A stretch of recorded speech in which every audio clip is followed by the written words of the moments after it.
Voilà, bonsoir à tous.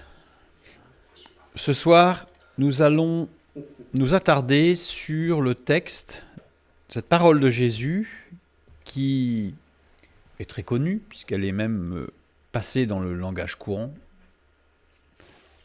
Pourquoi vois-tu la paille qui est dans l'œil de ton frère et ne vois-tu pas la poutre qui est dans ton œil? Je vous propose tout d'abord de lire le texte dans Matthieu chapitre 7, les versets 3 à 5. Pourquoi vois-tu la paille qui est dans l'œil de ton frère et n'aperçois-tu pas la poutre qui est dans ton œil? Ou comment peux-tu dire à ton frère, laisse-moi ôter une paille de ton œil, toi qui as une poutre dans le tien? Hypocrite, ôte premièrement la poutre de ton œil, et alors tu verras comment ôter la paille de l'œil de ton frère. C'est un texte qui est très connu, comme je l'ai dit, et qui est souvent utilisé par des personnes qui ne souhaitent pas recevoir de conseils ou de leçons, je dirais bien à propos, comme on dit, ou mal à propos. Mais c'est souvent utilisé pour renvoyer un peu dans ses buts, comme on dit. Alors ce texte, on va le voir, et ça va être fondamental dans notre lecture. Il est dans l'évangile de Matthieu et dans l'évangile de Luc, c'est tout. Nous allons lire le texte dans l'évangile de Luc. Luc chapitre 6, les versets 41 et 42. Pourquoi vois-tu la paille qui est dans l'œil de ton frère et n'aperçois-tu pas la poutre qui est dans ton œil? Ou comment peux-tu dire à ton frère, frère, laisse-moi ôter la paille qui est dans ton œil, toi qui ne vois pas la poutre qui est dans le tien? Hypocrite, ôte premièrement la poutre de ton œil et alors tu verras comment ôter la paille qui est dans l'œil de ton frère. Ces deux textes qui parlent de la même parole, ces deux textes, on va le voir, sont légèrement différents, toute petite différence. Je dirais que le sens est obvi, c'est-à-dire simple, direct. Il n'est pas nécessaire de faire une longue étude théologique pour en retirer le sens direct. Obvi, l'équivalent d'une lecture pshat en hébreu, dont on a déjà parlé, une des 4 lectures, la lecture directe. C'est pourquoi, ce soir, nous allons nous attarder un petit peu sur la structure du texte, pour aller voir, est-ce que dans ce texte, il n'y a pas, non pas quelque chose de différent, mais, je vais employer le mot de subtilité, mais ce ne serait pas une subtilité, ce serait quelque chose de profond, mais qui nous échapperait. Et c'est ce que nous allons faire. Les premières choses que l'on met en évidence, ce sont les différences entre Matthieu et Luc. Parce qu'il y a des différences. Je les ai soulignées ici. Donc dans Matthieu, il est interpellé le mot frère. Laisse-moi ôter une paille de ton œil, alors que dans le Matthieu, c'est qui est dans ton œil. Vous allez me dire, c'est la même chose. Oui, mais c'est pas tout à fait pareil. Toi qui as une poutre dans le tien, toi qui ne vois pas la poutre qui est dans le tien, et qui est encore, et tout à la fin, encore la paille de ton œil et qui est dans ton œil. Donc on voit que Luc insiste sur le fait qui est dans, et Matthieu c'est 2, plus simple. Avec en plus le fait de ne pas voir la poutre qui est dans le tien, chez Luc.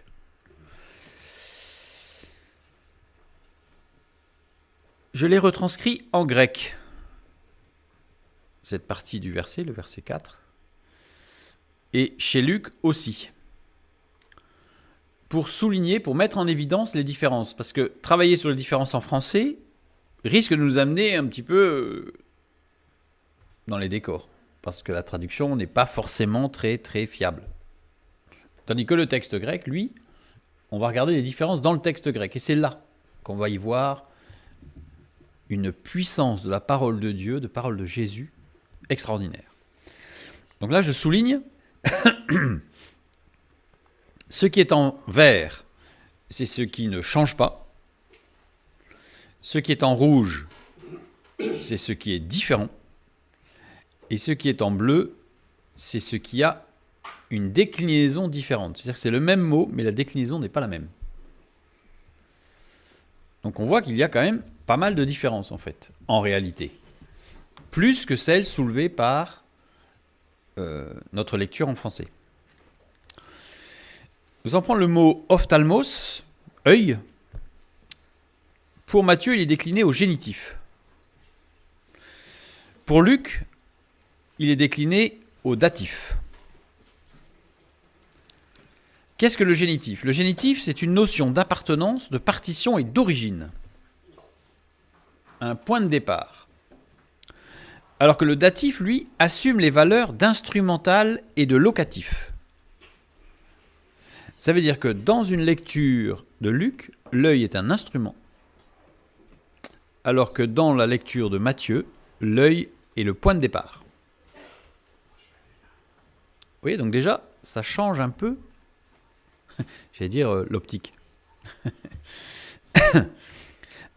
Et ensuite, on a dokos, le mot poutre, qui est décliné au nominatif dans le texte de Matthieu, inspiré par le Saint-Esprit, et qui est décliné, lui, dokon, qui est décliné à l'accusatif chez Luc. Le nominatif, le nom est le sujet de l'action. Donc ça veut dire que le mot poutre est le sujet de l'action.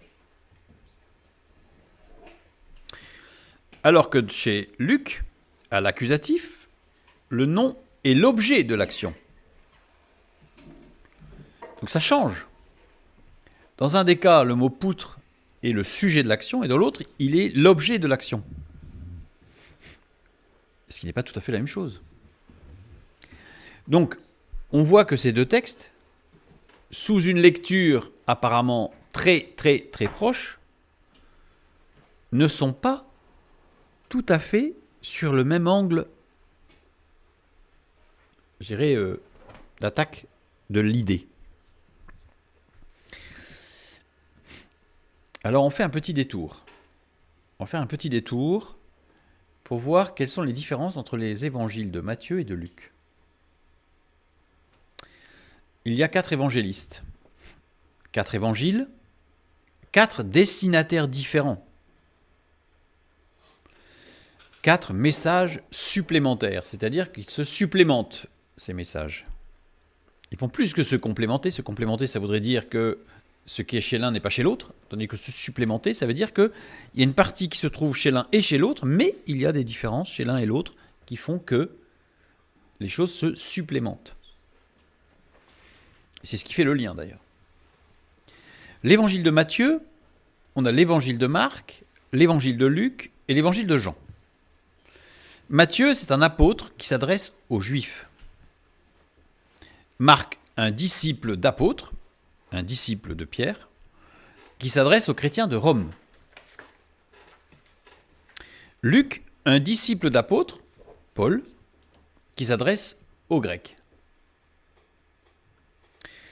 Et Jean, un apôtre qui s'adresse à l'Église menacée par l'hérésie.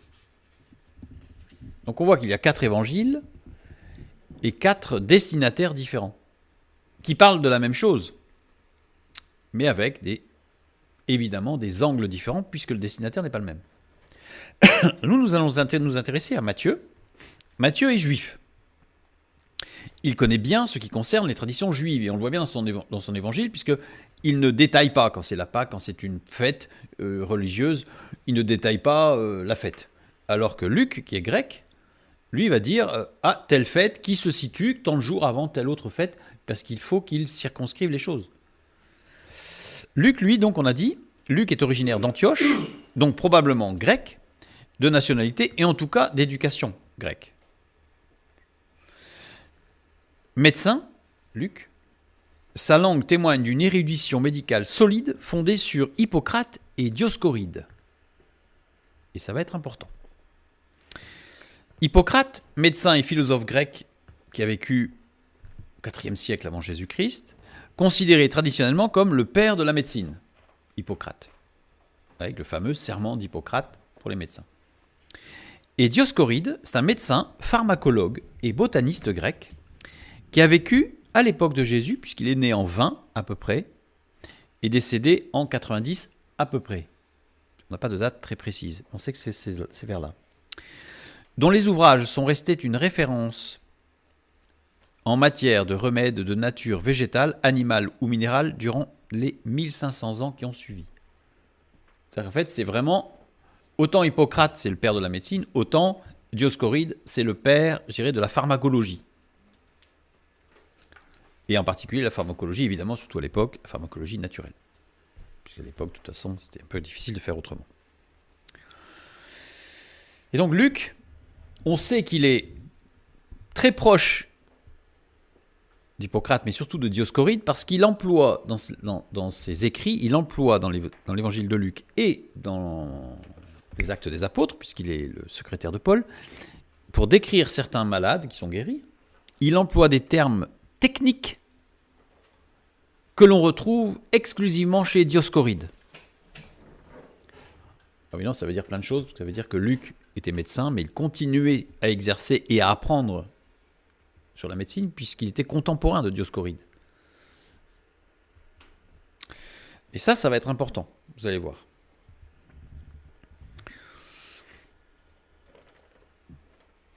L'éducation grecque et les traditions juives s'opposent fondamentalement. C'est-à-dire qu'en fait, on a deux évangélistes dont le fond culturel, on va dire, s'oppose. Chez les Grecs, la philosophie grecque met l'accent sur la connaissance comme but à atteindre par le moyen de la raison et de la logique.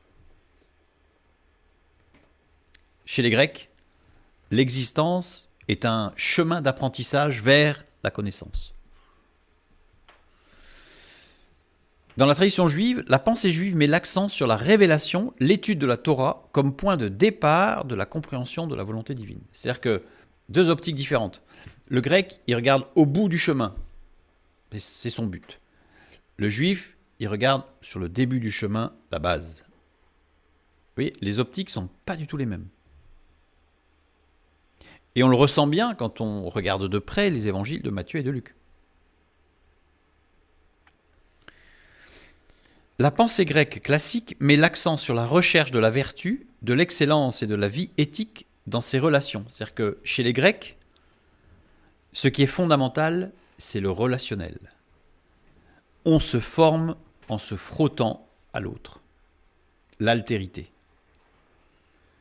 S'il n'y a pas d'action avec l'autre, il n'y a pas de progression vers la vertu et la connaissance chez les Grecs. Nécessairement, il doit y avoir des échanges et des actions menées avec autrui. Dans la pensée juive, la pensée juive met l'accent sur l'observance des commandements divins et l'engagement moral et intérieur envers Dieu et la communauté. Donc on a une optique chez les Grecs, c'est l'extérieur qui va amener à un intérieur moral et éthique. Dans la pensée juive, c'est l'intérieur qui va amener un comportement moral et éthique. Vous voyez, c'est vraiment deux choses qui s'opposent complètement. Alors, je vous inviterai avec ces deux pensées à relire les deux évangiles. C'est très intéressant parce que les optiques ne sont pas les mêmes. Je dirais que l'éclairage n'est pas tout à fait le même sur ce qui se passe. La culture grecque porte sur l'observation des éléments extérieurs pour atteindre la connaissance, la sagesse et la plénitude. Pour faire un résumé. Et ça, on va le garder à l'esprit. Alors que la pensée juive porte sur la réception intérieure comme appui pour atteindre la connaissance, la sagesse et la plénitude. Il y en a un, c'est de l'intérieur vers l'extérieur, de l'autre, c'est de l'extérieur vers l'intérieur. Donc on comprend bien que ça s'oppose. Revenons sur nos textes. Qu'est-ce qu'on voit dans les déclinaisons différentes? Pour l'instant, on est sur les deux mots, œil et poutre, qui ont des déclinaisons différentes. Eh bien, on se rend compte que l'œil, pour Matthieu, est considéré comme le point de départ, l'appui d'une action. C'est-à-dire, on est dans la pensée juive du point de départ et du point d'appui. Lequel est-il? Alors que pour Luc, l'œil est considéré comme le destinataire de l'action.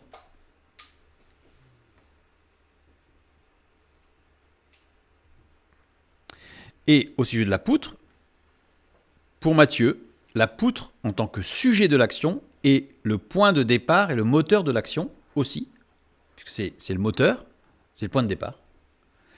Alors que pour Luc, la poutre en tant qu'objet de l'action est le moyen extérieur, l'instrument de l'action. Vous voyez, on a la même parole de Jésus qui va être retranscrite sur deux axes différents.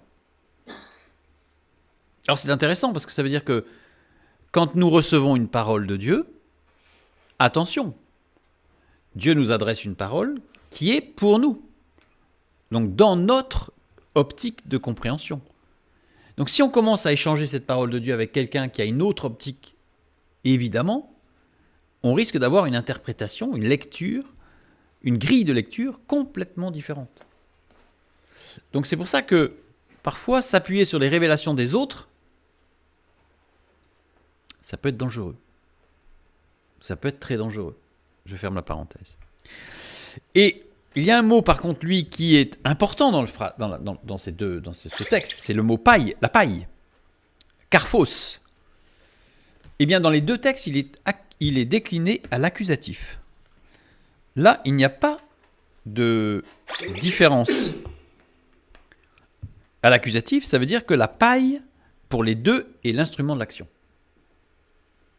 Et non pas un point de départ.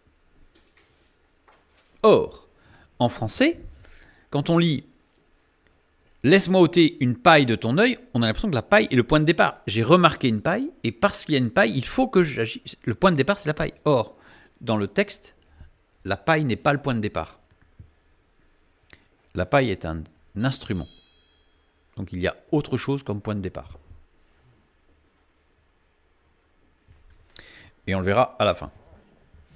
Là, on fait une petite présentation rapide pour montrer que, parce que là, on pourrait regarder tous les mots, mais voilà, j'ai voulu vraiment mettre en évidence que la lecture précise du texte va nous apporter beaucoup.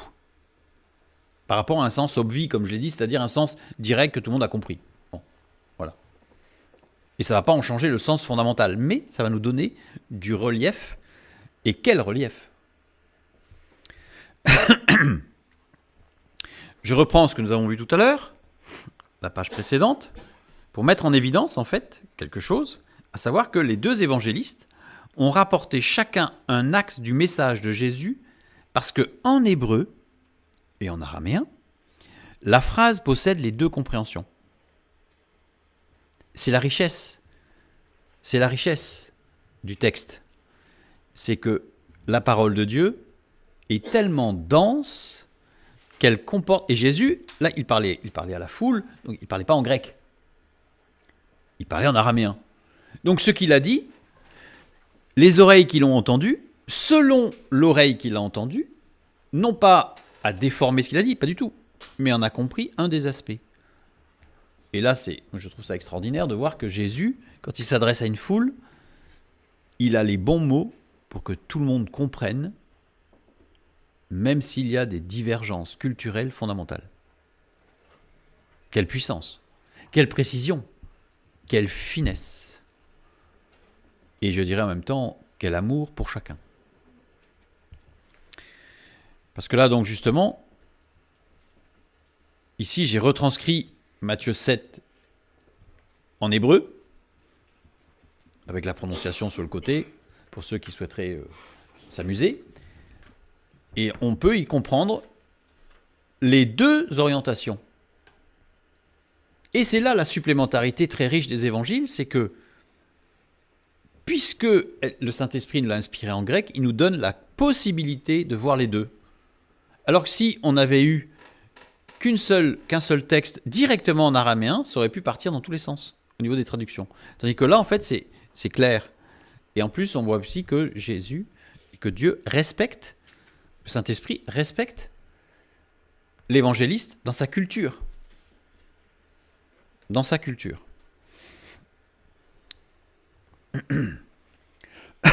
Autre point, je reprends la page de tout à l'heure, autre point important, C'est ici, la paille est le moyen extérieur d'atteindre la personne et non le but pour la soulager, la libérer, l'instruire, la délivrer, la dégager. C'est-à-dire qu'on voit bien que dans le fait que ce soit décliné à l'accusatif, c'est que la personne qui dit laisse-moi ôter la paille de ton œil, en réalité, elle veut atteindre la personne, mais ce n'est pas véritablement la paille le problème.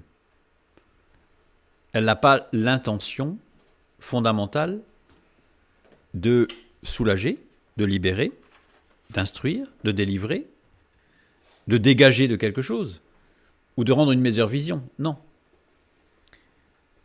Pas du tout. L'objectif est d'atteindre. Ah, je remarque, on va dire pour l'instant un défaut, on verra ce qu'il en est. Je remarque quelque chose, et bien j'en profite et j'envoie une salve.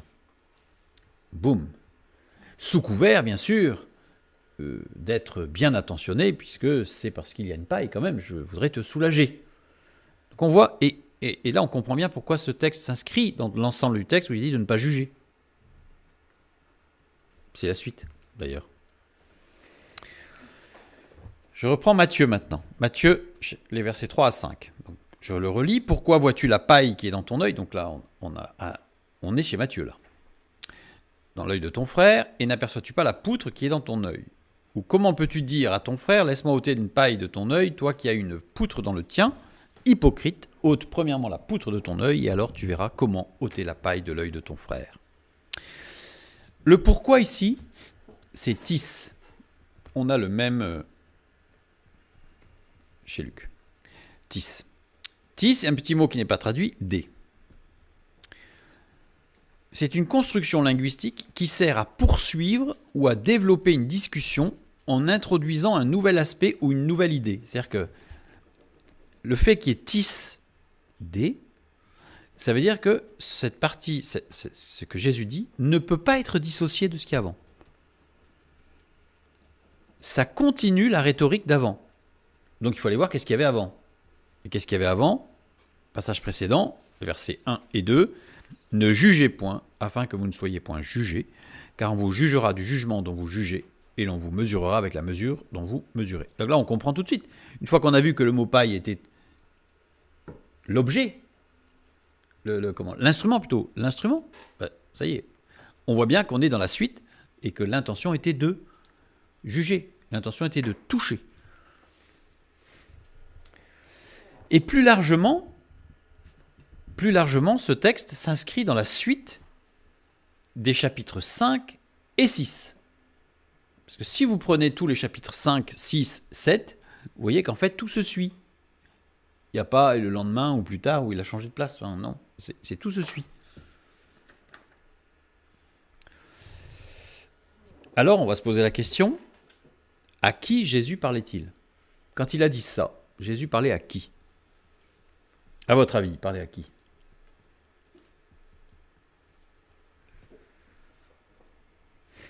Lisons Matthieu chapitre 4, verset 25 pour le savoir, qui montre bien le dernier verset du chapitre 4 en fait, qui montre bien que c'est la suite du chapitre 5, 6, puisqu'il faut aller jusque-là pour savoir à qui il parle.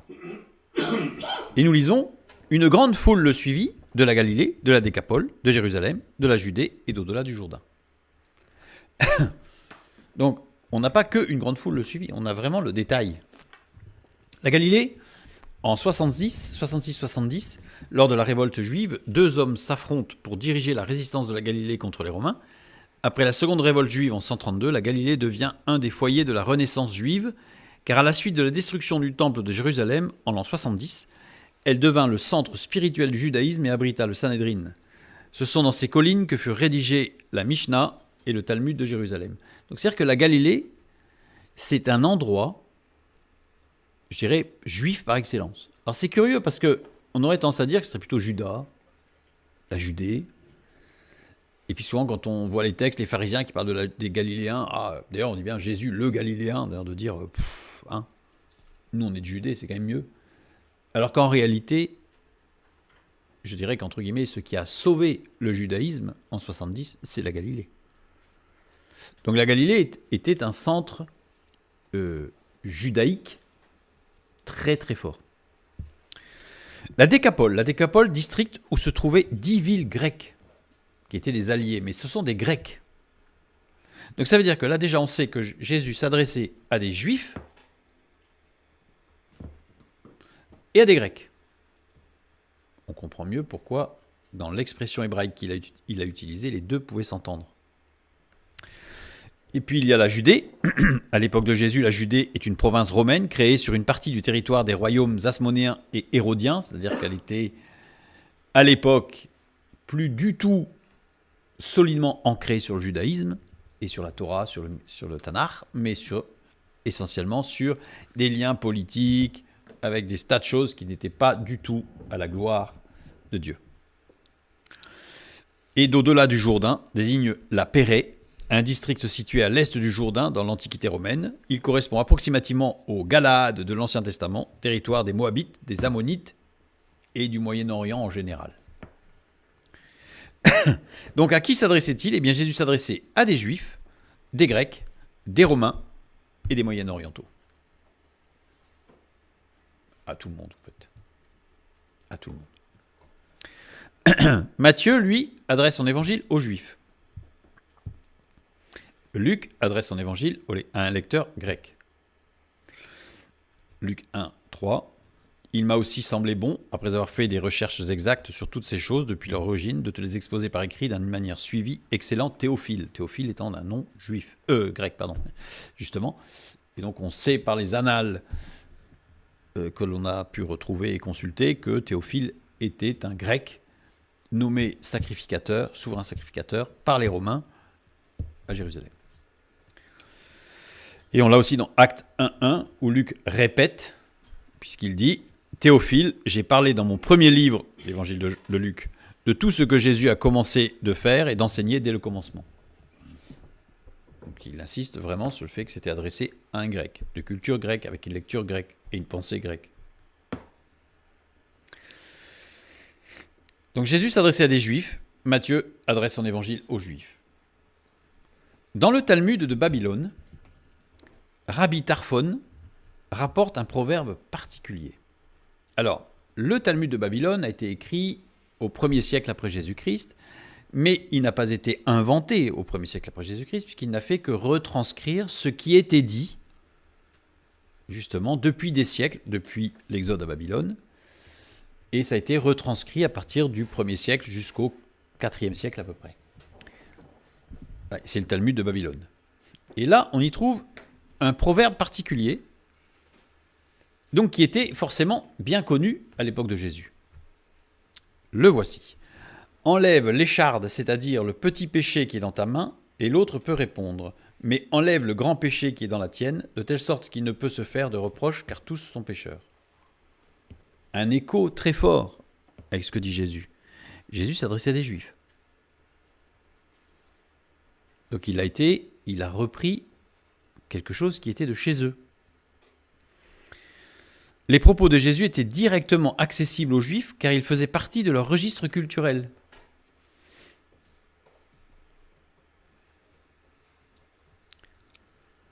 Mais il y apporte une grande précision. Il ne fait pas que citer, je dirais, il l'utilise, mais il ne cite pas in extenso. Je prends Matthieu, le texte de Matthieu, et je prends la citation talmudique de Rabbi Tarfon. Là. Rabbi Tarfon utilise la main. La tradition religieuse se projette sur la main. Alors que Jésus, lui, insiste lourdement, on voit, parce que le nombre de fois où il répète œil comme si on n'avait pas compris, Jésus utilise l'œil et insiste sur cet organe. La main, symbole des actions humaines et des œuvres. 1 Samuel 16, 7. L'Éternel ne considère pas ce que l'homme considère. L'homme regarde à ce qui frappe les yeux, mais l'Éternel regarde au cœur. L'un des fondements de la religion juive, c'est l'œuvre, les bonnes œuvres. La main. Et Jésus, lui, va ramener sur autre chose. Il parle, quand il s'adresse aux des Juifs, là. Et Jésus a explicité la particularité de l'œil quelques minutes avant à ses auditeurs. C'est-à-dire quelques minutes avant ça, il a parlé de l'œil, Jésus. Il évidemment, il y a un suivi extrêmement précis dans la pensée de Jésus. Matthieu 6, 22, 23. L'œil est la lampe du corps. Si ton œil est en bon état, tout ton corps sera éclairé. Mais si ton œil est en mauvais état, tout ton corps sera dans les ténèbres. Si donc la lumière qui est en toi est ténèbres, combien seront grandes ces ténèbres? Donc il a parlé de l'œil. Donc après, quand il emploie l'image de l'œil, forcément, on sait de quoi il parle. On va juste regarder très rapidement, parce que c'est passionnant, mais très rapidement, ce que Jésus dit là, dans ces deux versets. Là, c'est le verset 22. L'œil est la lampe du corps. Si ton œil est en bon état, tout ton corps sera éclairé. L'œil, ophtalmos, justement. L'œil, mais aussi la faculté de connaître.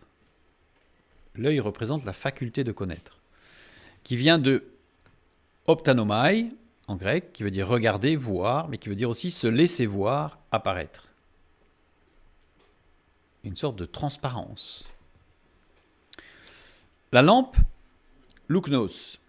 Louknos, ce qui est sur un support de lampe ou un chandelier. C'est pas n'importe quelle lampe. C'est pas une torche, par exemple. C'est quelque chose qui est sur un chandelier. Dans le temple, il y avait 11 chandeliers. Dans le temple de Salomon, et ensuite, dans le deuxième temple, il y avait 11 chandeliers. Parce que le 12e, c'est nous. Il en manque un. Parce que celui qu'il manque, c'est nous. Nous sommes appelés à être des porteurs de lumière. C'est pour ça qu'il n'y en a que 11.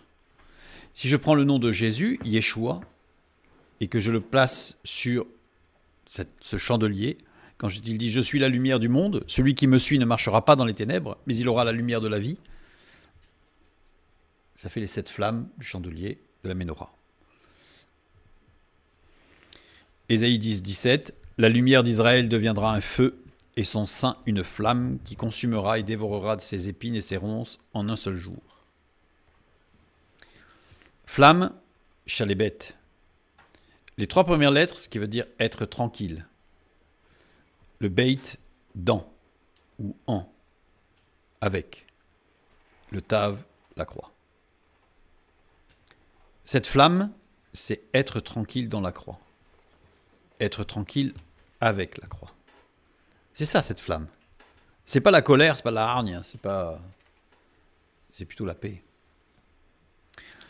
La valeur 1000 louis, c'est-à-dire la somme de chaque lettre étant aussi une valeur numérique, ça fait 737. Or, 737, c'est aussi la valeur 1000 louis de tout ton cœur, de toute ton âme, de toute ta force. Si je prends la valeur de cette phrase, j'ai la valeur 1000 louis, c'est-à-dire 737. La même valeur que le mot flamme, celle qui est tranquille dans la croix. Cœur, les babes. Il y a un doublement du beit. Le beit est pointé. Pourquoi?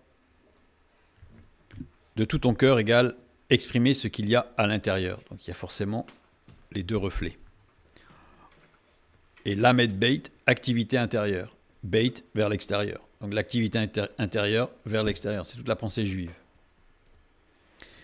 De toute son âme égale désir de réalisation de soi. De toute sa force égale jouir de la liberté que Dieu donne. Nous avons les axes. Une construction solide et un épanouissement total. Je reviens sur Matthieu 6, 22. Donc, l'œil est la lampe du corps. Si ton œil est en bon état, tout ton corps sera éclairé. Matthieu 7, 3 à 5. Pourquoi vois-tu la paille qui est dans ton œil que dans l'œil de ton frère et n'aperçois pas la poutre qui est dans ton œil? Le mot œil, pourquoi l'œil? 50% de la réception sensorielle du cerveau, c'est l'œil. Pourtant, on a plein d'autres sens, mais 50% de tout ce qui est sensoriel, c'est l'œil. La vue. Notre priorité est où? Nous regardons quoi en priorité? En hébreu, l'œil, c'est aïn. Aïn, ça désigne l'œil physique, l'œil. Les facultés mentales et spirituelles. Mais c'est aussi une ville. Enaïm, qui est traduit par Enaïm, mais ça fait c'est l'œil en fait, en réalité, le mot. Et c'est intéressant de voir que cette ville est sur la route d'Adullam à Timna. Prenez l'Ancien Testament, vous verrez, à chaque fois, cette ville, elle est sur la route d'Adullam à Timna. Adullam, ça veut dire justice du peuple, mais ça veut aussi dire enclos prison. Il est intéressant de noter que David se cacha à Adullam, dans la grotte. L'emprisonnement de la justice du peuple, justice de l'homme, n'est pas forcément de notre fait, propre justice, mais Dieu délivre. C'est-à-dire que si nous avons cet œil, si nous avons cette faculté spirituelle, comme David, nous pouvons être enfermés par la justice humaine, par le jugement, et on est vraiment dans le fait d'être jugé, mais c'est Dieu qui délivre.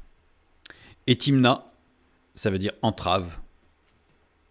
Donc, l'œil, il est sur le chemin de l'enclos, de la prison et des entraves. En bon état. L'œil est la lampe du corps. Si ton œil est en bon état, aplous. Aplous, ça veut dire s'il est simple, s'il est un, s'il est seul, s'il n'y a pas de duplicité. On ne peut pas regarder des choses horribles contre Dieu et regarder des choses de Dieu. Il va y avoir un moment donné où le grand écart ne va pas être possible. Et vous savez, si vous avez un drap blanc, c'est beaucoup plus facile à salir. Par contre, une fois que le drap est sale, c'est beaucoup plus difficile de le rendre blanc. Donc quand on regarde deux choses, une propre et une sale, c'est forcément la sale qui va tacher la propre. Si vous mettez deux vêtements, un sale, un propre, le seul moyen de garder le vêtement propre, c'est de les séparer. Énaïm, deux sources, littéralement. Jacques 3, 11. La source fait-elle jaillir par la même ouverture l'eau douce et l'eau amère? Voilà. Si les yeux ne regardent pas dans la même direction, mauvaise coordination visuelle. C'est-à-dire que, je ne sais pas si vous avez déjà vu quelqu'un qui a des yeux qui ne vont pas dans la même direction. C'est difficile. C'est difficile de lui parler droit dans les yeux, n'est-ce pas? On appelle ça la diplopie. La diplopie, c'est-à-dire qu'on voit tout en double. Il y a le oui et le non. Il y a le blanc et le noir. Et du coup, on est toujours indécis.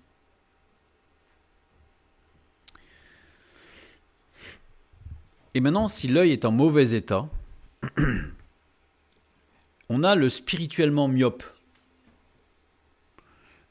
Celui qui voit que de près. Il n'a aucune espérance à long terme. Il voit que de près. C'est le myope spirituel. Il ne voit que sa famille, ses amis, son église, ou que lui-même. Vous avez le spirituellement hypermétrope. Il voit seulement de loin, lui. Son intérêt légitime pour les missions au-delà des mers lui fait oublier les besoins de ses proches. C'est-à-dire qu'en fait, il ne vit que pour loin là-bas. Il y a le spirituellement astigmate. Il a une vue déformée. Véhicule d'étranges idées tordues. C'est le spirituel astigmate. Le spirituellement atteint de cataracte. Vue opaque par opacification du cristallin. Jugement spirituel sclérosé par les préjugés. Le spirituellement daltonien. Confusion de certaines couleurs. Ne voit plus la différence entre le péché et la sanctification. Le spirituellement atteint d'amorose. Trouble de la vue causé par intoxication. A été empoisonné par des doctrines étrangères à l'écriture. Vous savez, donc voilà, si l'œil est en mauvais état, attention. Donc Jésus utilise l'œil, symbole du filtre à l'entrée de notre être. N'oublions pas qu'il y a des déclinaisons au génitif et au datif. Je les reprends. Remarquons qu'au départ, tout est datif, puis après, tout est génitif. Datif assume les valeurs d'instrumental et de locatif, on l'a vu tout à l'heure. Génitif, notion d'appartenance, de partition et d'origine. Si je refais une transcription, si j'essaye de faire une transcription juive du texte, pour rendre un peu la pensée juive. Pourquoi vois-tu la paille qui instrumentalise l'œil de ton frère, puisqu'il est au datif, et n'aperçois-tu pas la poutre qui instrumentalise ton œil? Ou comment peux-tu dire à ton frère, laisse-moi ôter une paille qui instrumentalise ton œil, toi qui as une poutre dont la cause est dans le tien, dans ton œil justement. Hypocrite, ôte premièrement la poutre dont la cause est ton œil, et alors tu verras comment ôter la paille dont la cause est l'œil de ton frère. En fait, il y a comme une transposition. On passe du jugement de l'instrument pour aller jusqu'à, plutôt, Jésus va aller chercher la base. Comme on dit, faut-il soigner une douleur sans essayer de supprimer la douleur? Quand on soigne, il faut soigner la cause. Si on essaye que de soigner les conséquences, on n'y arrivera jamais. C'est exactement la pensée du texte.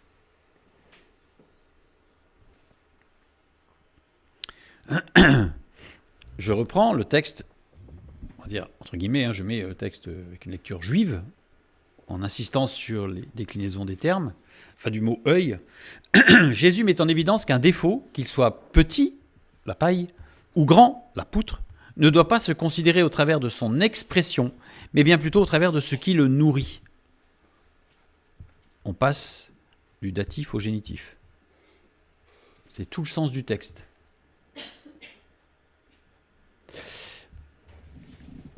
Parfois, vous avez des gens qui vont juger une personne qui fume. Oh, il fume. Oui, mais c'est pas ça le problème. Le vrai problème, c'est qu'est-ce qui fait qu'il fume. Si on juge le fait qu'il fume, on juge un vecteur. Et on ne soignera jamais. Par contre, on pourra se pavaner et se montrer juste. Parce que moi, je fume pas. Mais peut-être que celui qui fume pas fait pire. Dans le secret. C'est toute la pensée du texte. C'est pourquoi regardes-tu une expression de souffrance? Pourquoi regardes-tu et juges-tu une expression de souffrance, de douleur, ou une expression de maladie? Quelqu'un qui a de la fièvre, on ne va pas lui donner juste des médicaments pour faire tomber la fièvre, point. On va essayer de trouver pourquoi il a de la fièvre. Et on va essayer de résoudre le problème. Il faut considérer l'origine des défauts ou problèmes en soi avant de juger les défauts ou les problèmes que l'on ne considère qu'au travers de leurs expressions chez l'autre.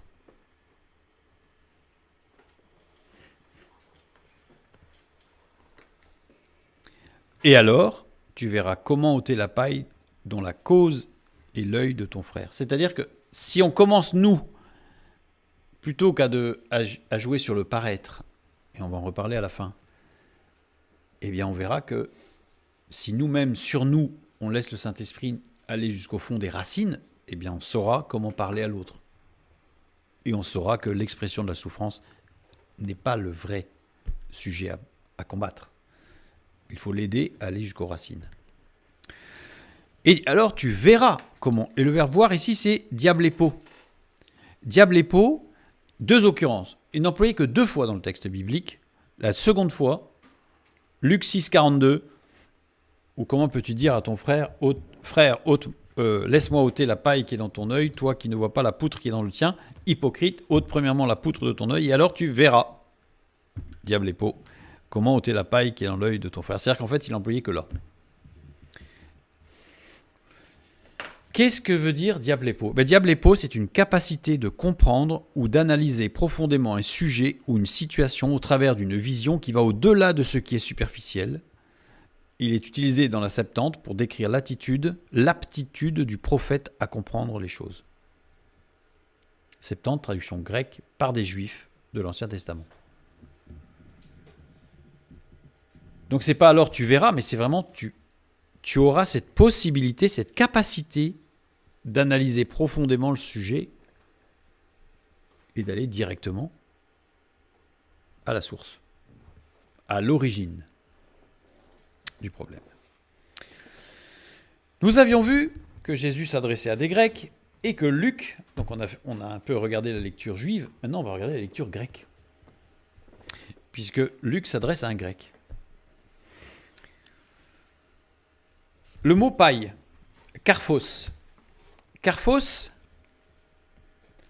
un terme utilisé dans des textes antiques grecs, notamment dans la littérature médicale grecque, en particulier dans le contexte de la botanique.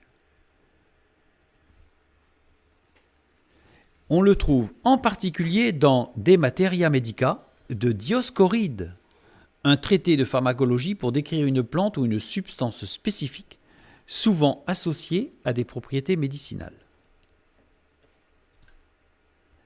Les Grecs, ils ont entendu karphos. Ah, karphos, ça fait appel à une notion médicale. Et le mot poutre, dokos. Dokos, eh bien, figurez-vous qu'on le trouve aussi dans le Périphéseios Atropou d'Hippocrate et dans le De Materia Medica de Dioscoride, pour décrire des remèdes très spécifiques, très particuliers, faits avec évidemment des poudres de bois, enfin certaines essences. Enfin, voilà. On a deux choses. Ça veut dire que la lecture, l'écoute pour le grec, on a deux mots, karphos, dokos, qui parlent de traitement. Un traitement simple, un traitement plus particulier.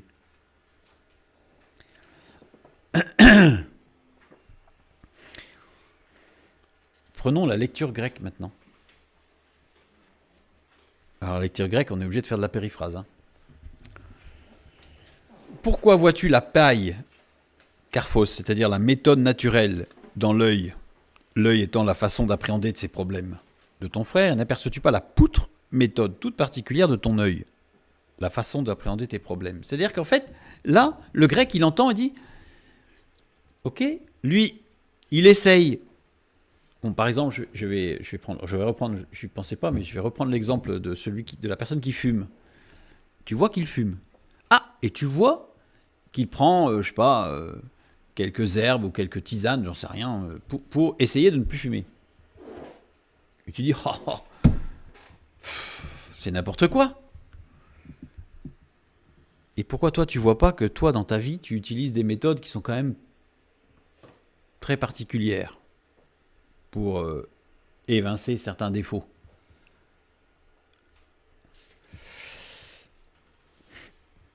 Ou, comment peux-tu dire à ton frère, laisse-moi ôter une paille, c'est-à-dire la méthode naturelle de ton œil, la façon d'appréhender tes problèmes, justement, toi qui as une poutre dans le tien, je lis pas ce qui est entre parenthèses, pour pas alourdir de trop. Hypocrite ôte premièrement la poutre, c'est-à-dire cette méthode particulière que toi tu utilises dans ta vie, dans ta façon d'appréhender tes problèmes. Alors tu verras comment ôter la paille, c'est-à-dire comment aider celui qui utilise une autre méthode, une méthode beaucoup plus douce, peut-être, la façon d'appréhender ses problèmes. L'approche grecque, en fait, c'est pas le même axe du tout. On a une lecture juive et on a une lecture grecque. J'ai remis le génitif et datif pour bien montrer l'évolution des choses. Et on a la lecture grecque.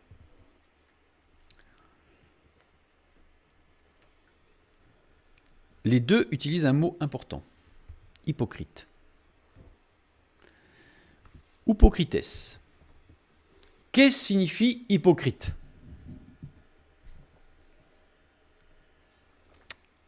Eh bien, hypocrites, c'est celui qui donne une réponse, qui interprète. Hypocrites, c'est celui qui interprète un songe ou une vision, une manière de voir les choses. Hypocrites, c'est le devin prophète, mais c'est le même mot pour acteur, comédien. Malheureusement, aujourd'hui, vous avez des gens qui se disent prophètes et la frontière entre prophète et comédien n'est pas très loin. Parce que quand on prend le texte biblique, un prophète, c'est quelqu'un qui aide, qui soutient, qui encourage, qui donne des clés de compréhension, mais il ne fait pas du cinéma. C'est amusant d'ailleurs. Pas comédien. Il ne fait pas tout son cinéma. Et parfois, vous avez des gens qui, sous le couvert qu'ils ont une parole de Dieu, c'est... Pour continuer sur l'image, c'est Hollywood, quoi. C'est le même mot. Prophète en grec, hypocrites ou comédien. Celui qui récite ou qui déclame un texte. C'est la Septante qui a donné le sens de fourbe, hypocrite, le terme traduit par hypocrite étant semnokopos, oui. Semnokopos, ça c'est le terme grec qui veut dire hypocrite. Qui veut dire fourbe, qui veut dire faux. Mais hypocrites ne veut pas dire hypocrite. Donc dans le texte, c'est pas hypocrite, ôte premièrement la poutre. C'est toi qui te donnes des raisonnements. Et d'ailleurs, on voit bien que je l'ai noté ici, c'est hypokritikos, désigne ce qui concerne les comédiens ou l'art du comédien. On voit bien, ça n'a rien d'hypocrite en fait. Alors on va me dire, oui, mais l'hypocrite, c'est le comédien, c'est parce que il joue un rôle. Donc c'est un hypocrite en réalité. Mais ça, c'est du dérivé, c'est-à-dire que le comédien, on le sait. Quand on dit en français comédien, on sait que c'est pas lui qui joue, c'est pas lui, c'est le rôle qu'il joue. Et donc, si on veut vraiment parler d'un hypocrite, normalement, c'est semnokopos en grec. Il est décliné au nominatif ici. Ça veut dire quoi? C'est-à-dire que celui qui a la poutre dans son œil use d'interprétations, de déclamations, de réponses diverses pour, en réalité, justifier sa propre erreur ou ses dérives, soit à ses propres yeux, soit aux yeux de ceux qui l'entourent. C'est-à-dire qu'en fait, Jésus dit, tu juges celui qui exprime une souffrance, un défaut, une erreur. Alors que toi, tu uses d'artifices intellectuels avec des traitements, des méthodes toutes particulières qui sont à ta sauce, on pourrait presque dire, hein, qui sont très individualisées, très personnalisées, pour te justifier que tu restes dans l'état où tu es. Donc, vous voyez, la lecture profonde ne renverse pas la lecture obvie, c'est-à-dire la première lecture simple, on l'a comprise. Mais quelle subtilité dans le texte, dans ce jeu, où on voit que Jésus s'adressant à diverses personnes de diverses origines culturelles, et bien en fait tous le comprennent et tous entendent ce message profond, rempli de sagesse, évidemment. Ce texte est pour tout chrétien fondamental. Il est l'explication de comment faire pour ne pas juger l'autre. Et à partir de ce texte, on peut facilement comprendre que nous n'avons pas à juger des personnes, mais nous avons à juger des choses. D'ailleurs, dans les Épîtres, il est écrit « Jugez de toutes choses », mais ne jugez de personne, car le seul juge, c'est Dieu. Pourquoi le seul juge, c'est Dieu? Parce que qui peut connaître le cœur? Qui peut connaître les raisons profondes de quelque chose qui peut nous apparaître et qui peut être un travers? Mais quelles sont les raisons de ce travers? Donc, prenons garde et ne soyons pas hypocrites, c'est-à-dire non pas hypocrites, mais, comment on va dire, n'usons pas de techniques intellectuelles pour essayer de justifier notre position. Plaçons-nous devant Dieu et laissons Dieu agir à la grecque et à la juive. C'est-à-dire sur les moyens et sur la base. Et tout changera. et tout changera. J'ai mis une petite bibliographie pour ceux qui voudraient aller creuser un petit peu les différents sujets. Je vais vous souhaiter une bonne fin de soirée, que Dieu vous bénisse et à bientôt.